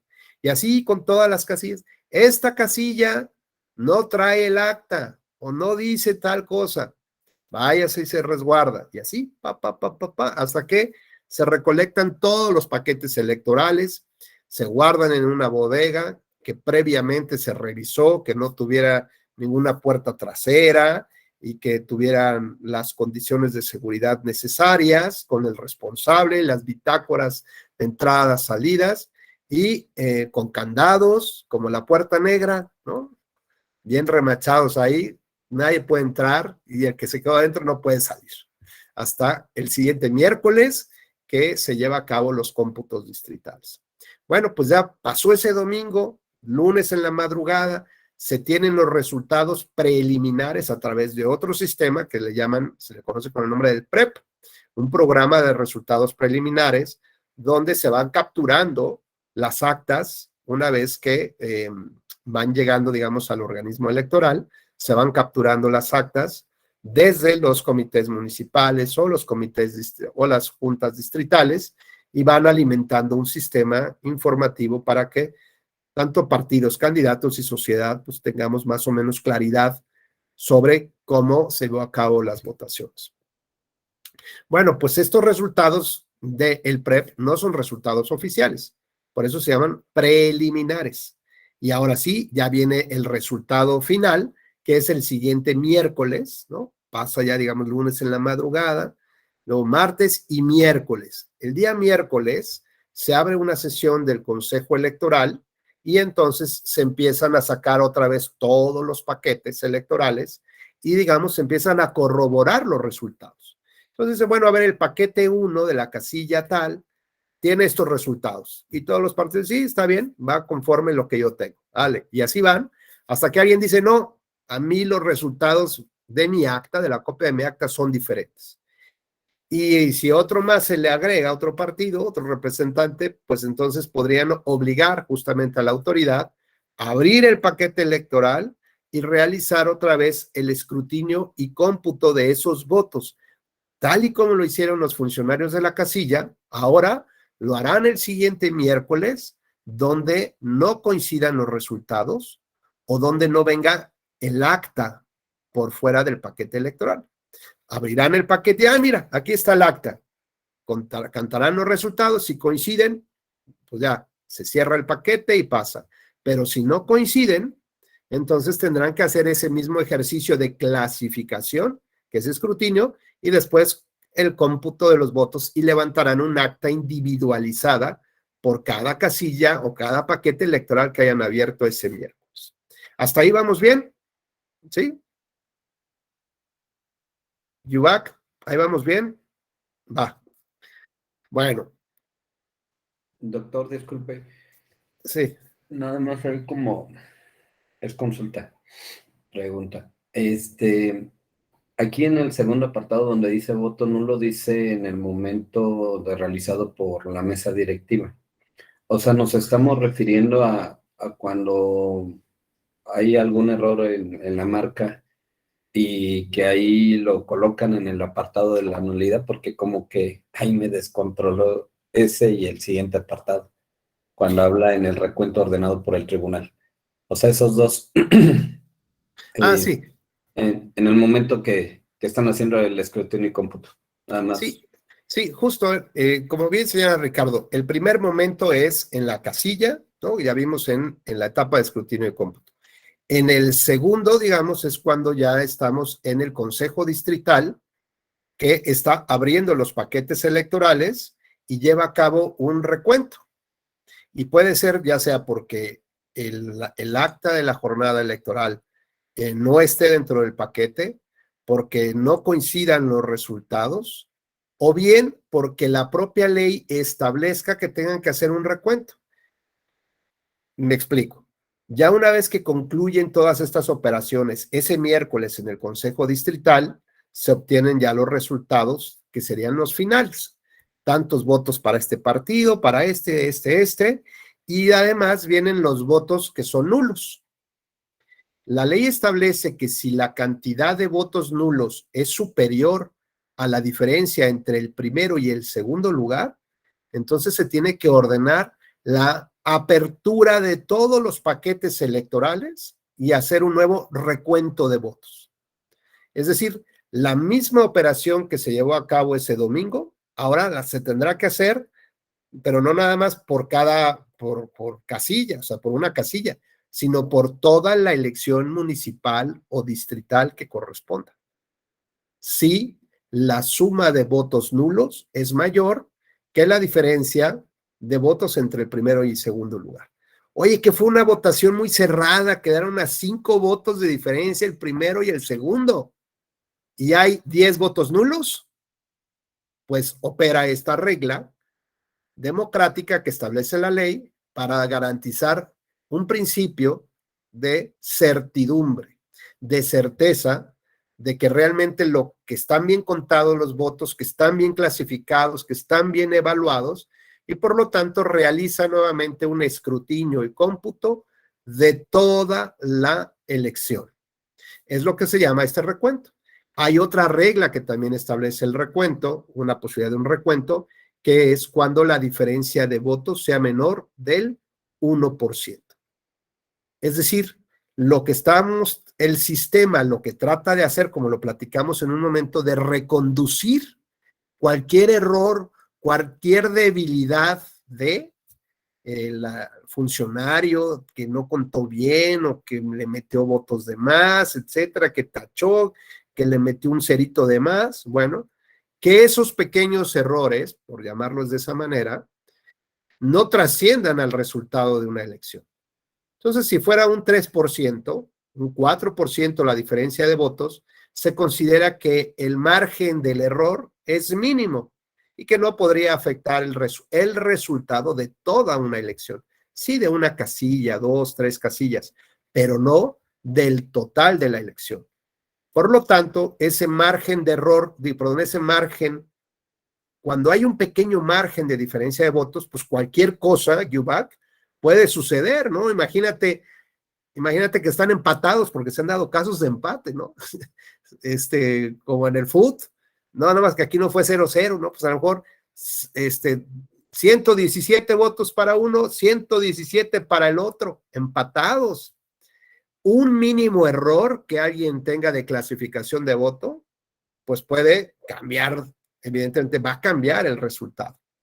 De esta manera, bueno, lo que se busca es que cuando hay una pequeñísima diferencia de votos, evitar que el error humano trascienda justamente al resultado y que cambie la voluntad de los electores. Por eso es que se ordena justamente hacer nuevamente un recuento de toda la votación, o sea, una clasificación de nueva cuenta de los votos, corroborar que, como dice Ricardo, el voto se haya emitido conforme a las características para considerarlo válido, que se haya marcado una opción, aunque sean en distintos cuadros, porque recuerden que ahora los partidos pueden, bueno, no ahora. Siempre los partidos pueden coaligarse y entonces aparecen los partidos que están coaligados. Entonces puede ser, por ejemplo, en las últimas elecciones está el PAN, está el PRI y está el PRD, por ejemplo, de los últimos coaligados. Y está del otro lado, está Morena, está Verde Ecologista y está PT. Cada uno tiene su propio emblema, su propio recuadro. Entonces puede ser que hayan votado por Morena y PT, es decir, tiene dos marcas, pero como van en coalición, pues esas dos marcas, digamos, representan un voto, aunque sean dos marcas, representan un voto para un candidato, ¿correcto? Independientemente que después matemáticamente se tengan que dividir estas marcas, pues sí, pues vas a tener 0.5 del voto y yo también tengo 0.5 del voto. ¿Por qué? Porque solo es un voto, ¿no? Y si se votaran, si también marcaran al Partido Verde, pues se va a tener que dividir ese voto entre 3, pero solamente cuenta un voto para el candidato de la coalición. Y finalmente, puede ser que si el caso se judicializa, entonces el tribunal podría ordenar realizar un recuento, o ya sea realizarlo él, si ya no da tiempo, o que sea otra vez la autoridad electoral la que lo realice. ¿Cómo qué podría ser? Pues un partido podría decir, oiga, fíjese que a pesar de que hay más votos nulos, ¿no? Porque resulta que como impugnamos una votación de unas casillas, la autoridad pues lo anuló, o la autoridad no tomó en cuenta mis argumentos y debió haber hecho un recuento de nuevo, ordenar el recuento en sede administrativa y no lo hizo. Bueno, pues el tribunal verá si se cumplen con estos requisitos que ya vimos. Vamos a ver si María del Refugio, muy buenos días. ¿Recuerdas cuáles son estas dos reglas del recuento administrativo? ¿En qué caso se debe dar? Buenos días, María. Buenos días, compañeros. Sí, solamente se dan en los casos con, bueno, recuerdo ahorita uno de momento, que es cuando lo soliciten los partidos políticos que haya quedado en segundo lugar y o puede ser hasta el tercero, pero siempre y cuando sea menos del 1% de la votación. Ese es un punto, ese es uno. Evidentemente que lo solicite el partido y que la diferencia de votos sea menor entre el primero y segundo lugar del 1%. ¿Y el otro, te acuerdas el otro que platiqué? El de los votos nulos, ¿recuerdas? Sí, bueno, cuando los votos nulos sean mayores, mayor a la diferencia entre el primero y el segundo lugar. Muy bien, muy bien. Bueno, pues justamente esas dos causas, el tribunal puede analizar si el Instituto Electoral las tomó en consideración cuando el partido, como dice muy bien María, las hizo valer en la sesión. Si no las hace valer, pues también tampoco se puede mucho, ¿no? Yo entiendo que estaría obligado la autoridad a reconocer esta situación y de oficio actuar. Pero bueno, me parece que si el tribunal, si este caso se judicializa y el tribunal considera que sí se dan estas, ¿cómo se llama? Que sí se dan estas condiciones, pues entonces se debía anular. Por ejemplo, se debía de ordenar el recuento. Por ejemplo, ¿qué tal que la diferencia que hubo, como habíamos dicho, la diferencia de votos fueran 10 votos, ¿no? El número de votos nulos fue de 9, es decir, no se cumple el requisito como señala María, son menos los nulos y más la diferencia, pero de las 10 casillas que se instalaron en ese municipio, el tribunal local anuló una, y cuando le quita, ya vimos que cuando desaparece toda esa votación, pues resulta que ahora la diferencia de votos entre el primero y el segundo lugar es de 3. Pero los votos nulos siguen siendo 9. Por lo tanto, ya en este momento se acredita o se surte este requisito para que se ordene el recuento. Entonces, el tribunal debería de, con estos datos, con estas resoluciones de nulidad de votación en casilla, realizar de nuevo el cómputo y decir, mira, aquí ya nos dan las cifras y los votos nulos ahora son más que la diferencia de votos entre el primer y segundo lugar, ordeno que se realice de nueva cuenta este escrutinio de cómputo de todas las casillas. Adelante, Ricardo, por favor. Doctor, y con lo que empezó la clase, cuando el candidato hace un recurso para la anulación, bueno, todo esto se hace a través del juicio de inconformidad, pero ¿qué pasa con ese recurso que es diferente? O sea, a la hora de, o sea, como esto es juicio de inconformidad y aquel recurso es de protección. Ajá, el juicio para la protección. Bueno, Así es. pues mira, puede ser que justamente el partido presenta su juicio de inconformidad y el candidato su juicio para la protección de los derechos político-electorales del ciudadano.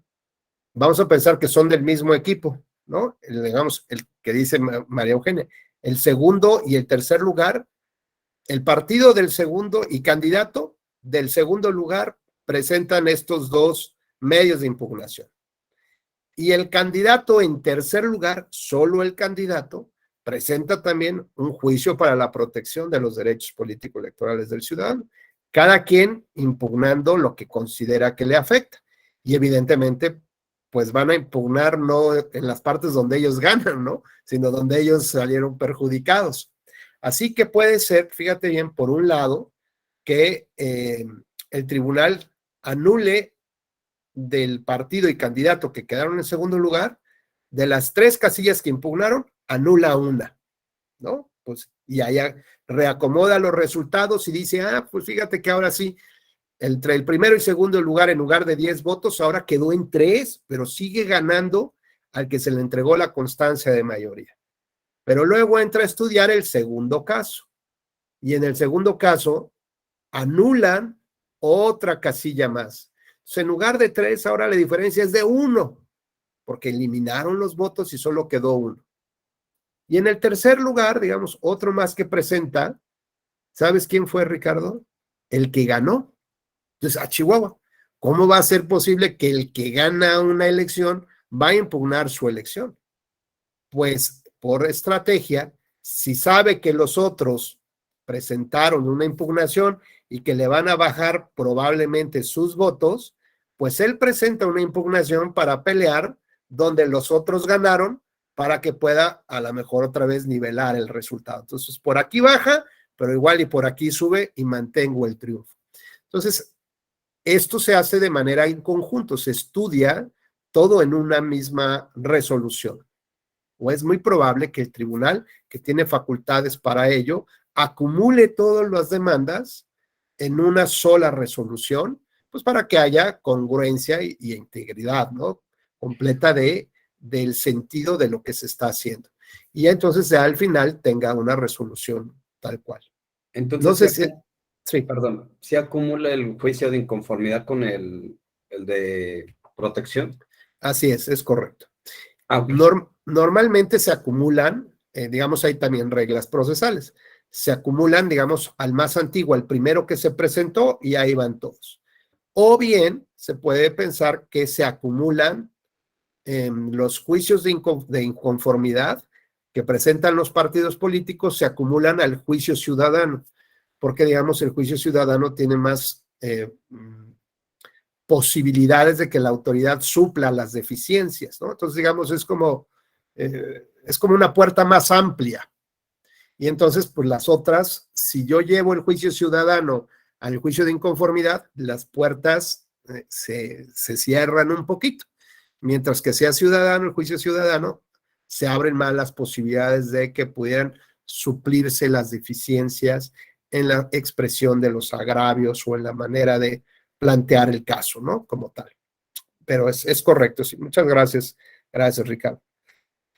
Bueno, vimos un poco las reglas de los procesos electorales, que rigen el sistema de nulidades, un poco de sus principios. Rápidamente las repasamos por si existiera alguna duda, María Eugenia, María del Refugio. 1.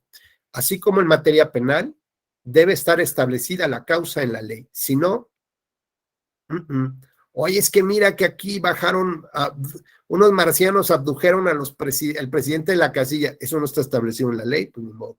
La abducción por extraterrestres, no puede anularse. 2. Este es un tema bien importante, les pido que me pongan mucha atención. La conservación de actos válidamente celebrados. Muy importante. ¿Por qué? Pues esto es, por ejemplo, para los que les gustan los temas de Marvel y de los superhéroes, hagan de cuenta que es un traje blindado de la votación. ¿Qué significa esto? Pues que existe una presunción de derecho, una presunción de validez de que los actos que se celebran de manera pública deben de conservarse porque fueron frente al público. Es decir, la gente fue y votó, la gente no vio nada extraño, por lo tanto, también intervinieron autoridades, firmaron las autoridades, por lo tanto, todos presumimos que es válido, les damos confianza y certeza, ¿de acuerdo? Entonces, ¿esto qué implica? Pues que no cualquier golpe que le pegue a un vaso lo va a tronar, sobre todo si está revestido además de esta fortaleza. Esto implica que no cualquier irregularidad va a romper el vaso. Lo puede abollar, pero podemos seguir tomando agua en el vaso. Esto implica que cualquier irregularidad que se presenta en la jornada electoral o previo o posterior a la jornada electoral no necesariamente va a destruir la validez de esas votaciones. Por ejemplo, si yo digo que no, que expulsaron a los representantes de los partidos políticos de esa casilla y que por lo tanto hicieron ahí un truco muy raro, yo tengo que demostrar que los expulsaron, porque yo estoy afirmando que los expulsaron y es un hecho que debo de demostrar. Y lo demuestro o pretendo demostrarlo con el acta donde no viene firmado por los representantes. Qué extraño, ¿no? Si no viene la firma, pues es porque no estaban. Ese es mi razonamiento. Y si no estaban, no es porque se hayan querido ir a echar el tamal o el taco, ¿no? Se fueron porque los expulsaron. Eso en sí mismo es una irregularidad, Yubac. ¿Qué estoy demostrando en realidad con esa acta donde no vienen las firmas? ¿Qué crees que estamos demostrando? ¿Que los expulsaron o qué?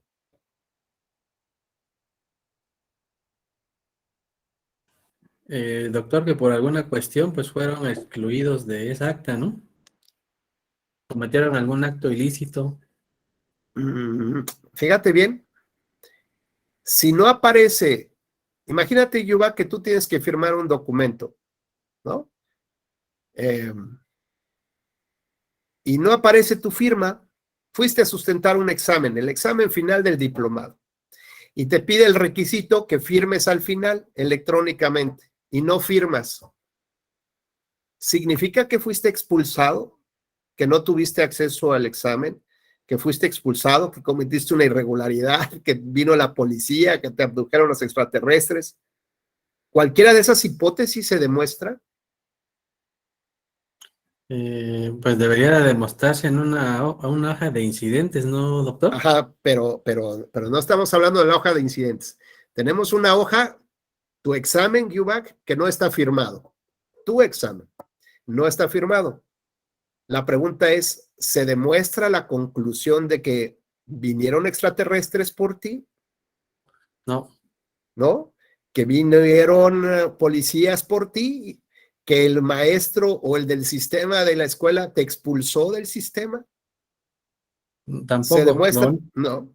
¿Qué es lo que demuestra? Que no está firmado. ¿Estás que no de estaba acuerdo? presente, sí. Por lo menos, no que no estaba presente. Demuestra que no está firmada. Porque tú sí hiciste el examen, ¿no? Lo único que demuestra es que no está firmado. Entonces, fíjense cómo, a pesar de que eso es una irregularidad, no demuestra que Yubac no hizo el examen. No demuestra que Yubac fue expulsado del examen. No demuestra otra cosa. Lo único que está demostrando esta irregularidad, porque sí, la norma pedía que se firmara el examen, pero el hecho de que Yubac no firma el examen, ¿implica que va a reprobar? ¿Implica que no van a tomar en cuenta su trabajo? Evidentemente no. Solo demuestra que hay una irregularidad consistente en que no firmó el documento. Razones habrá muchas. La primera puede ser el olvido, ¿no? Las prisas ya por entregarlo. Pueden ser tantas cosas, pero tampoco está demostrado el olvido, ni está demostrado la abducción por extraterrestres, ni nada por el estilo, ¿no? Ni que alguien suplantó a Giubach en el momento, ni que alguien hizo el examen por Giubach. Nada de eso está demostrado. Lo único que se demuestra es que no viene firmado. Esa es una irregularidad, estoy cierto, es una irregularidad. Pero esa irregularidad no vence esta capa de protección que tiene los actos que se celebran en público, que además se celebran con autoridades. Pues no. Entonces, ante cualquier irregularidad que se presente, no necesariamente va a lograr vencer esta capa de protección que tiene los actos que se celebran de manera válida. ¿Estamos? Entonces, no solamente hay que demostrar la irregularidad, sino hay que vencer todavía más y destruir esta presunción. Para todos nosotros, está muy claro que si van a vender un coche o van a vender una propiedad, pues necesitan un documento o la factura, o como le llaman ahora, digital, o necesitan el instrumento notarial, ¿no? No solamente un contratito así en una servilleta. Ordinariamente no, hay que sí. O que digan, no, compadre, ahí te doy mi casa y tú dame la lana y ya. No, pues no. ¿Tú quieres papelito? Habla. Y te dice, bueno, ¿y tú eres el propietario? Sí, soy el propietario. Bueno, ¿y dónde está demostrado que tú eres el propietario? Pues ya te traen un documento notarial. Tú le das valor. ¿Por qué? Porque tienes confianza. Ya si demuestras que es una firma falsa, que él envenenó al abuelito, ¿no? Que cambió el testamento, o que hizo cualquier cosa rara, o que fue y cambió de número, ¿no? El número era el Avenida Juárez 217, ¿no? Y entonces ese numerito lo quitó, compró y se lo fue a pegar a un terreno baldío, ya dice el 217, está vendiendo otra propiedad que no corresponde o que la está vendiendo dentro del mar y no de este lado del mar. En fin, el tema es que los actos que se celebran válidamente deben conservarse, independientemente de las irregularidades. O sea, no cualquier irregularidad va a afectar de nulidad ese acto, ¿no? Si de por sí no lo afectaba tanto, porque tiene que ser grave y tiene que ser relevante, pues ahora resulta que tiene una doble capa de protección ese acto. Y por lo tanto presumimos que es válido. ¿Qué pasaría, Giubach, si no llegara, si no existiera el acta del paquete electoral, donde vienen los resultados? ¿Habría que anularla?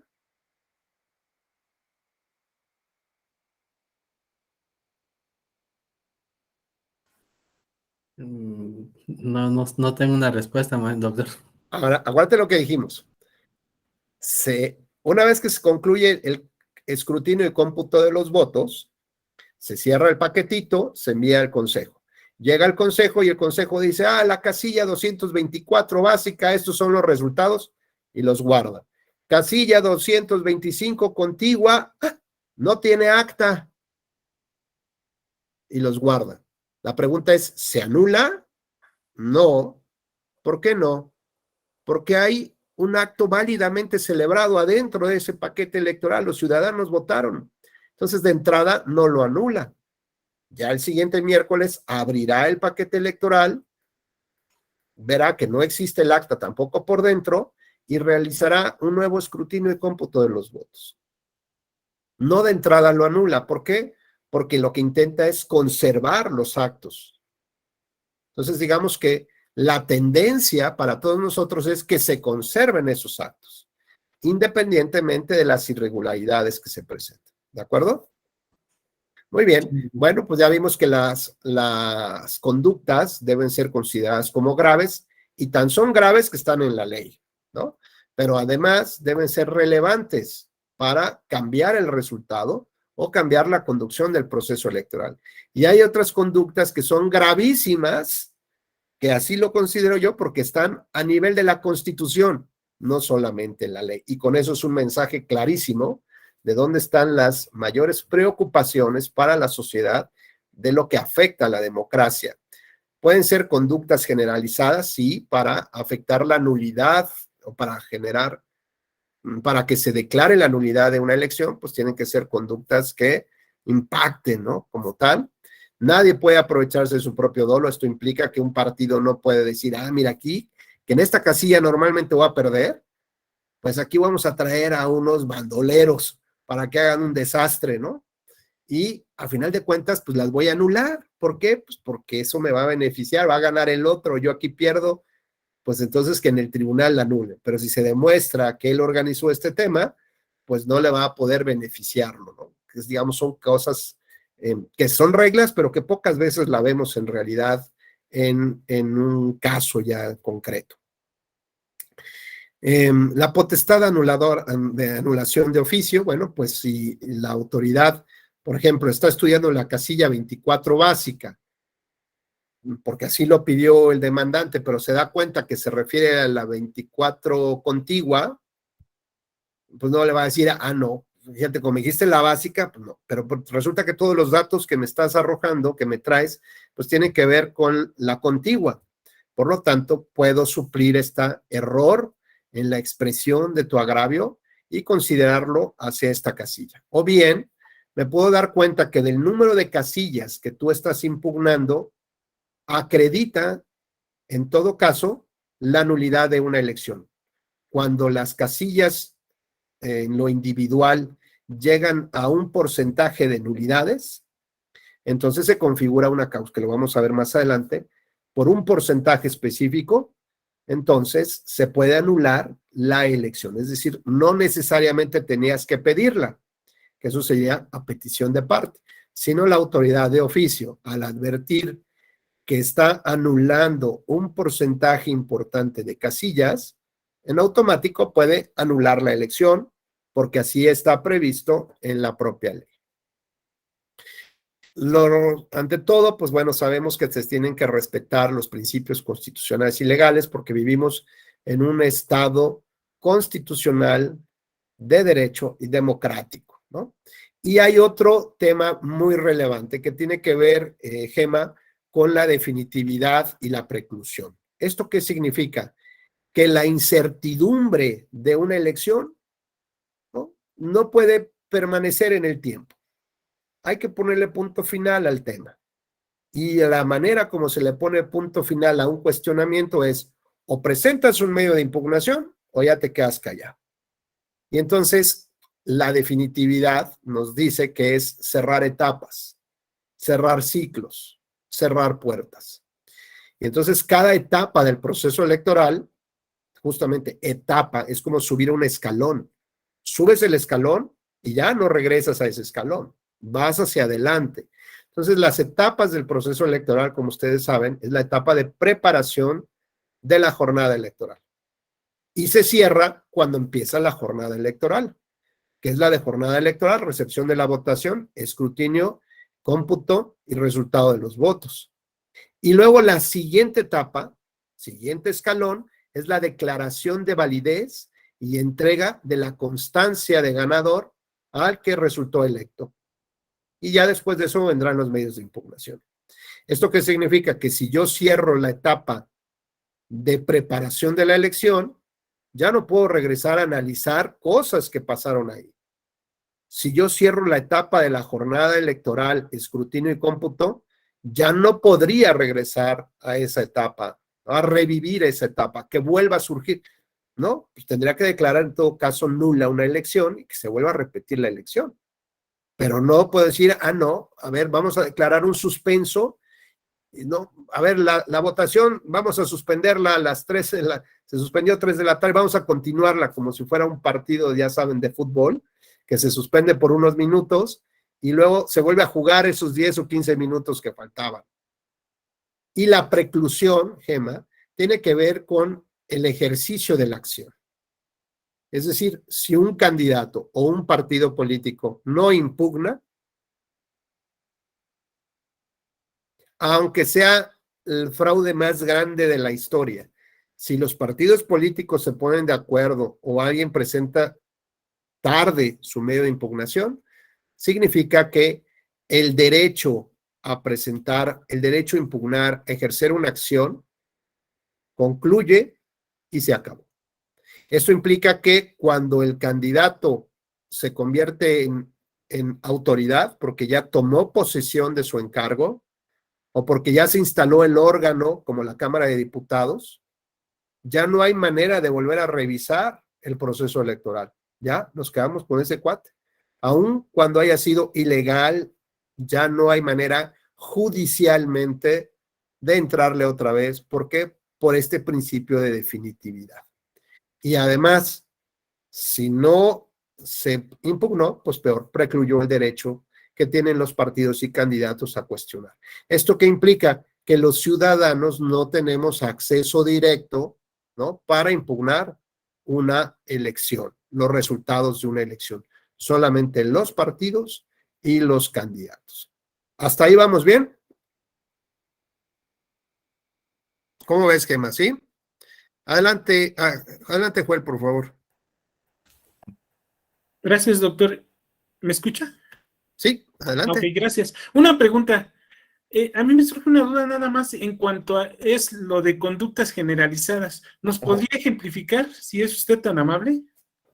Claro, acuérdate que la ley establece causas específicas que las vamos a ver ya adelante. Estamos todavía en el contexto, ¿no? Y son causas específicas, como cuáles: expulsar a los representantes de la casilla, que el escrutinio y voto se celebre en un lugar distinto donde se llevó a cabo la jornada electoral sin causa justificada, ejercer presión sobre los electores, etcétera. Son causas concretas. Y después nos habla de las causas genéricas. ¿Esto qué significa? Pues que pueden ser causas diferentes a las que están antes señaladas, pero que tengan esta misma categoría. ¿Cuál? De relevancia y de gravedad. Entonces me pueden decir, bueno, ¿pero no se necesitaba que estuviera expresamente señalada en la ley? Sí, en principio sí. Lo cual nos lleva a este segundo paso, que es una especie de cajón desastre. Es decir, aquí caben todas aquellas otras conductas que consideras que son irregulares, pero que no están clasificadas o identificadas como de gravedad por parte del legislador. Las otras causas que sí están específicas, ya las calificó el legislador y las considera graves que las pone en la ley de entrada. Las otras irregularidades que se pueden presentar no necesariamente están catalogadas como graves. Tú tendrías que probar esa gravedad, esa afectación a los principios y valores, y luego en su caso ya la parte determinante. Voy a ponerte el caso, el asunto de las boletas sobrantes. Hay un criterio del tribunal que dice que lo vamos a ver, que son 3 rubros esenciales que se deben considerar en un acta para saber si hay un error aritmético en el cómputo de los votos. Y las boletas sobrantes, dice, esos son boletas sobrantes. ¿Puede haber una irregularidad en las boletas sobrantes? Sí, es como si yo voy a vender 10 camisas, en mi local hay 10 camisas, ¿no? Y vendí 4 camisas, pues me quedaron 6 camisas, sobraron 6 camisas, ¿no? Para lo que importa, digamos, para este sistema es respecto de esas 4 camisas que se ocuparon. Si está la lana en cuanto las vendí y no tanto lo que queda en el stock. ¿Por qué? Porque ahí está. El tema es que si hay una irregularidad en las boletas sobrantes, pues no tuvo un impacto realmente en lo que está dentro de la urna, que eso es el ejercicio del voto ciudadano y qué es lo que hay que cuidar. Si hay un error en el cómputo, ¿no? Pues a ver cuántas te sobraron. Pues eso es un tanto cuanto menor, tan menor que no está catalogado así por el legislador como una causa grave, ¿no? Si no coincide el número de boletas sobrantes, pues eso puede ser una causa grave, pero no lo considera grave ese asunto.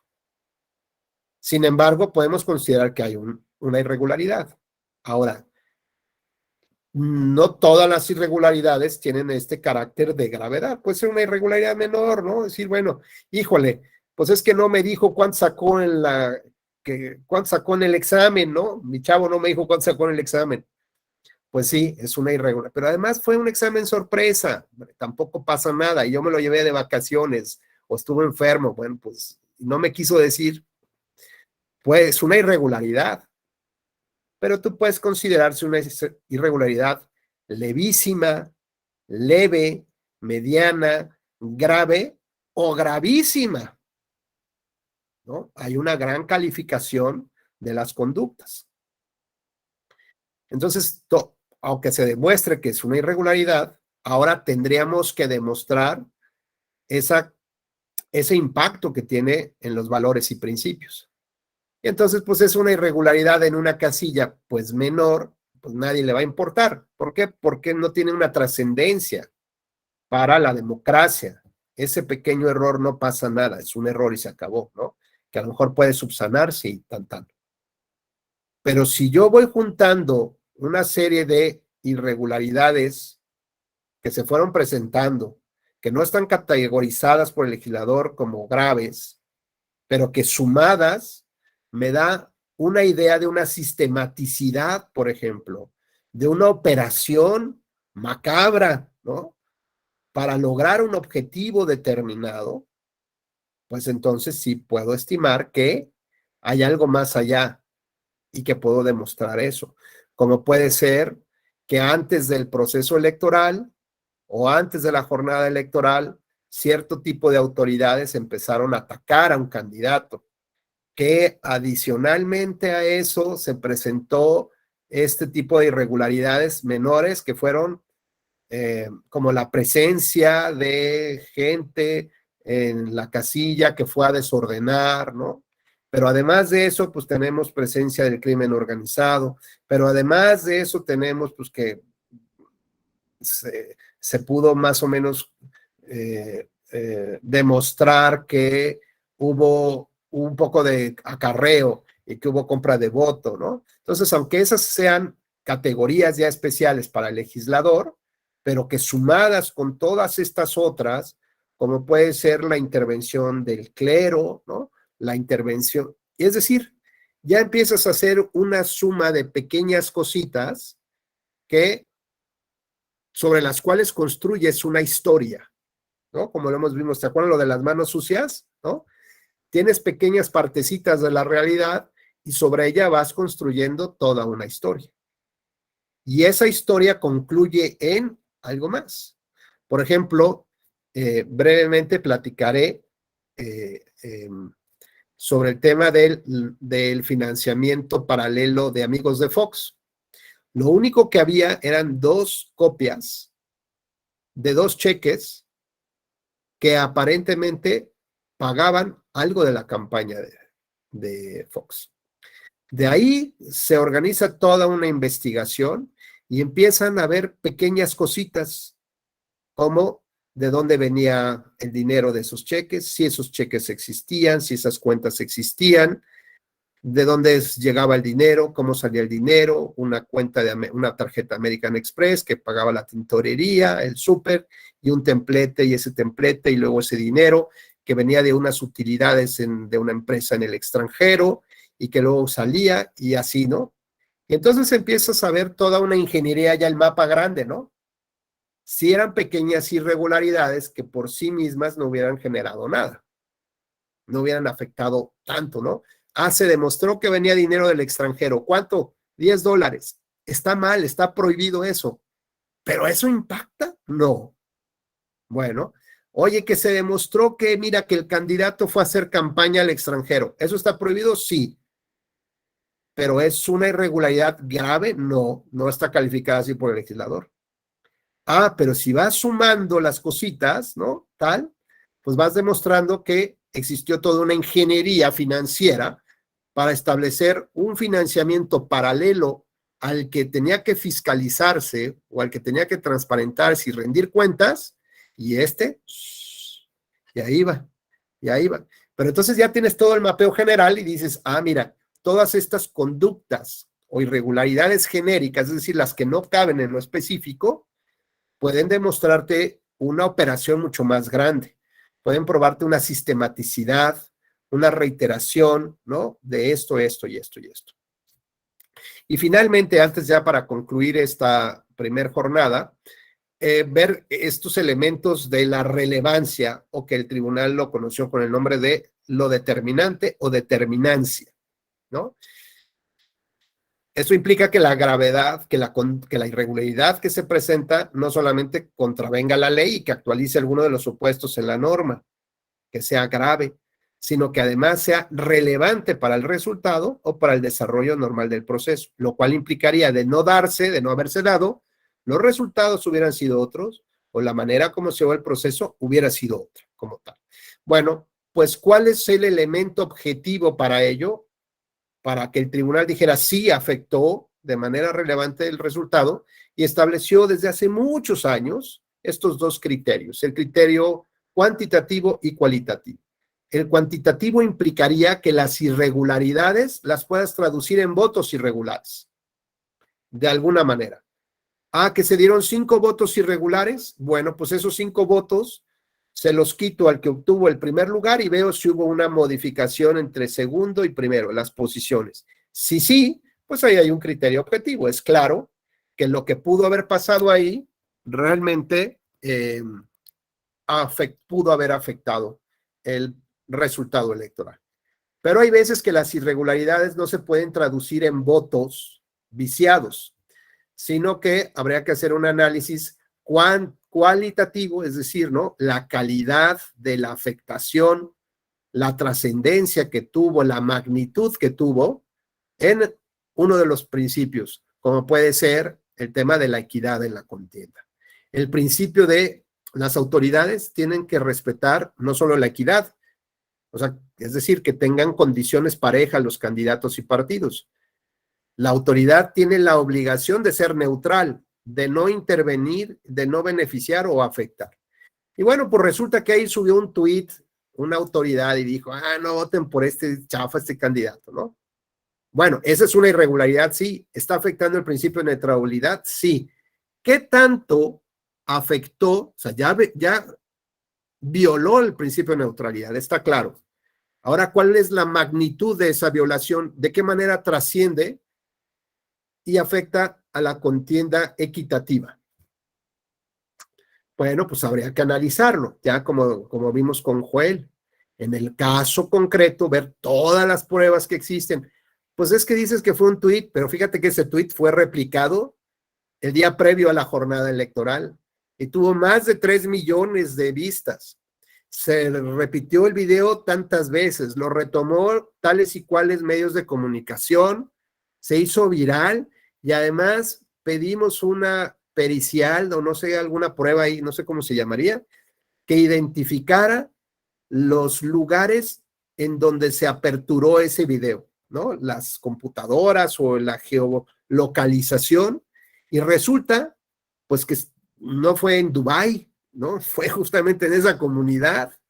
Así que sí tuvo un impacto real esa declaración de esa autoridad que violó el principio de neutralidad o de ese ministro religioso que dijo algo en misa, bueno, o que dijo algo en la iglesia, o que subió algo en sus redes sociales.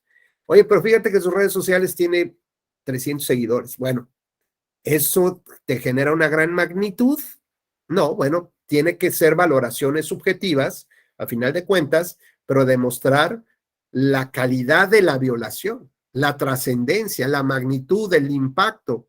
Es como la ola, ¿no? Que llega y remoja ahí la playa. No es lo mismo la magnitud del tsunami, ¿verdad? Al final de cuentas, pues es de la misma agua. Nada más aquí importa la cantidad y el impacto real que tiene. Pues mira, son olas normales, pero resulta que te metes a la ola y en lugar, tú crees que te vas a mojar los pies, ¿no? Y resulta que viene con tanta fuerza que te avienta hasta los pies. Depende de la magnitud con la que se violente o vulneren los principios constitucionales. Bueno, pues muchas gracias, estimadas amigos y amigos. Nos vemos mañana preparados con café, porque ahí sí viene fuerte y sobre todo muchos ejercicios muy divertidos. Y pues bueno, pues les agradezco mucho su atención y estamos pendientes hasta nuestra siguiente charla. Que tengan muy buen día a todas y a todos. Gracias, doctor. Buenos días a todos.